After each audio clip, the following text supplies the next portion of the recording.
Suspense et impatience après une longue nuit d'attente. Nous sommes le 10 janvier 2019, 3 heures du matin.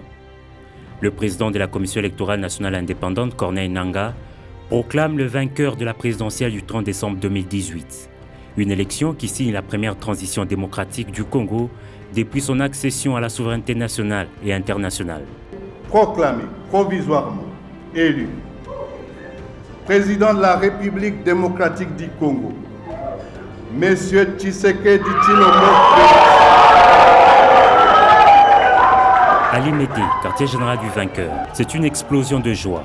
Entouré de son épouse, Denise Nyakero Tshisekedi, son actuel directeur de cabinet Vital Kamerhe et de ses proches, Félix Tshisekedi, avec son air bonhomme et son visage radieux, savoure ses premiers instants de président de la République. Je ne serai pas le président d'un parti politique l'UDPS.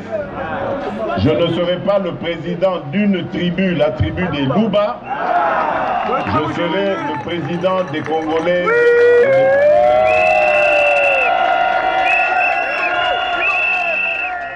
Une victoire confirmée 10 jours après par la Cour constitutionnelle, créditant le candidat du Cap pour le changement de 38,57% de voix, conformément aux résultats provisoires. En conséquence, proclame élu à la majorité simple président de la République démocratique du Congo, M. Tshisekedi Tshilombo Félix.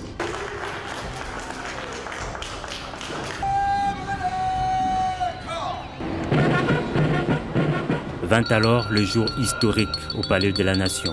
Tous ceux que le pays compte des dignitaires sont dans la tribune. J'invite chaque Congolais et chaque Congolais à contribuer à l'édification et au développement de notre pays. Le chantier de construction de la République est immense. C'est un jour historique. Demain, du président de la République sortant, Joseph Kabila Kabange, le président de la République entrant, Félix Tshisekedi, prend les symboles de l'État après sa prestation de serment devant les juges de la Cour constitutionnelle. Il est officiellement investi. Quelques heures après la remise reprise avec son prédécesseur au Palais de la Nation, le 5e président de la République convoque le premier Conseil supérieur de la défense. Les défis sécuritaires qui attendent Félix Tshisekedi ont été aussi évoqués, notamment les problèmes sécuritaires dans les provinces de l'Ituri, le Nord Kivu, Beni et Butembo, mais aussi dans la province du Mai-Ndombe avec les conflits ethniques. Et dans la stratégie arrêtée par le président de la République, il y a l'ouverture au monde. C'est ainsi que le chef de l'État s'est personnellement rendu dans 8 de 9 pays limitrophes pour partager son plan de rétablissement de la paix afin qu'à travers l'intégration économique, le pays puisse assurer la stabilité et le développement de la sous-région. Dans chacun de ses voyages à l'étranger, il a rappelé la position stratégique et le rôle de la gâchette évoqué avec raison par Frantz Fanon que doit jouer la République démocratique du Congo dans le développement de l'Afrique.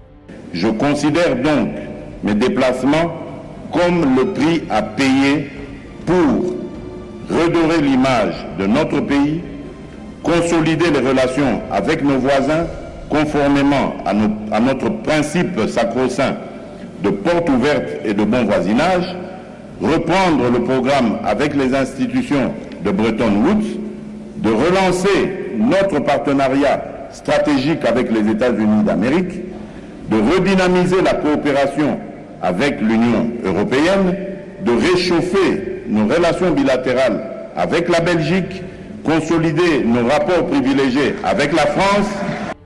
Au pays, les attentes sont et restent nombreuses. Et c'est justement pour répondre aux appels incessants dont le nouveau président de la République fait l'objet de la part de son peuple que Félix Antoine Tshisekedi Tshilombo initie un programme d'urgence de ses 100 premiers jours à la tête du pays. Si j'ai tenu à venir ici pour expliciter ce programme et le lancer officiellement, c'est pour vous donner, à vous peuple congolais, l'occasion d'en assurer le suivi.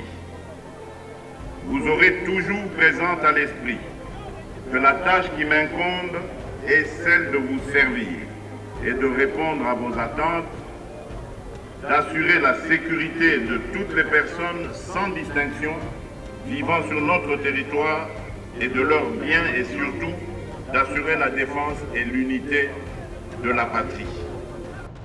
Et c'est à la faveur de ces programmes que des prisonniers politiques et d'opinion ont recouvré, mars 2019, leur liberté. Alors ce genre de montages ne doivent plus se faire dans notre pays et que la justice ne soit plus instrumentalisée pour nuire aux adversaires politiques. Nous sommes dans la joie très immense de venir prendre l'honorable Franck Diongo. Exilé politique et autrefois poursuivi par la justice, l'opposant Moïse Katumbi rentre au pays en homme libre. Je suis de retour chez moi. Je remercie les autorités aussi qui m'ont remis le passeport. Dans ce programme d'urgence, le volet infrastructure occupe une place de choix. Routes, hôpitaux, écoles et camps militaires sont ciblés pour leur rénovation. À Kinshasa, la construction de sauts de moutons est lancée dans plusieurs carrefours de la ville en réponse aux interminables embouteillages qui caractérisent la capitale.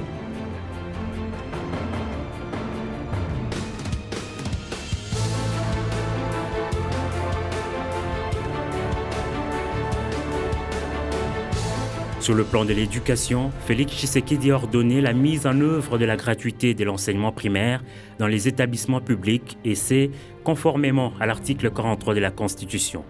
Une mesure qui a permis de remettre sur le chemin de l'école plus de 2 500 000 enfants en âge de scolarité, jadis exclus du système éducatif.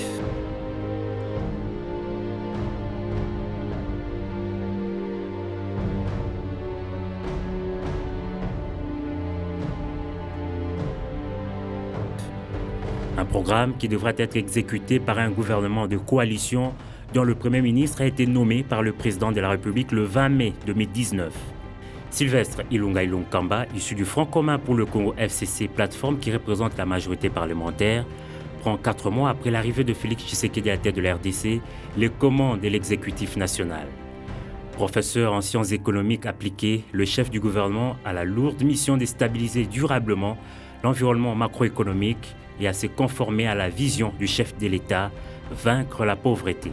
Je m'engage à mobiliser toutes mes capacités pour pouvoir faire fonctionner de façon harmonieuse la coalition au niveau du gouvernement et en même temps à contribuer à l'amélioration des conditions de vie des citoyens congolais dans la transparence et la bonne gouvernance.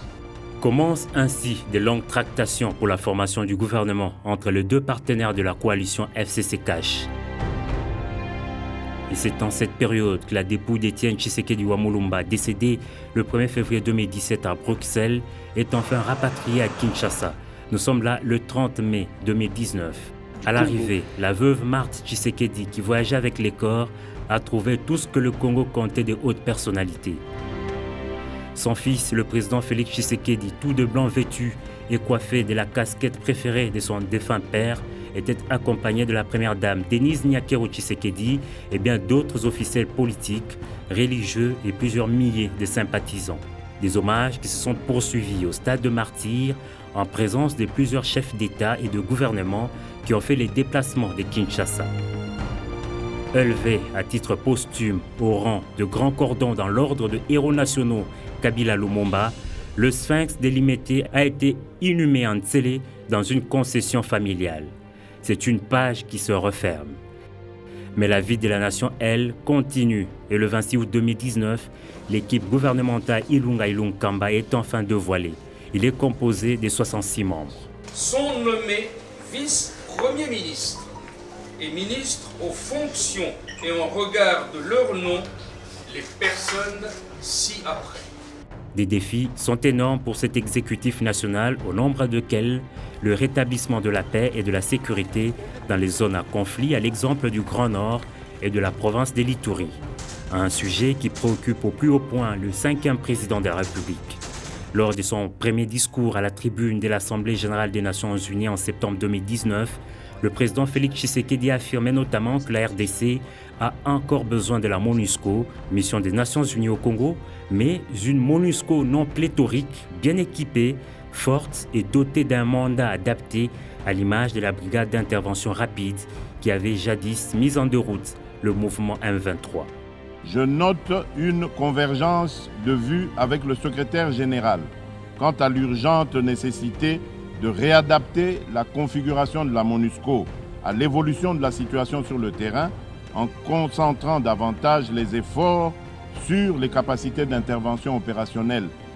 Un grand oral qui précède un autre, celui de l'État de la Nation. Devant députés nationaux et sénateurs réunis en congrès, le chef de l'État, dans cet exercice pendant 2h38, fait une sorte de bilan, tout en décrétant 2020, année de l'action. Que l'année de nos 60 ans d'indépendance soit une année de succès pour chacun de nous. Il nous faut dès maintenant nous remettre en question. Je décrète 2020 l'année de l'action. Une année qui, paraphrasant Félix Tshisekedi, sera le témoin de la reprise de la collaboration avec les partenaires traditionnels, l'arrivée massive d'investisseurs étrangers, résultat de ces derniers déplacements.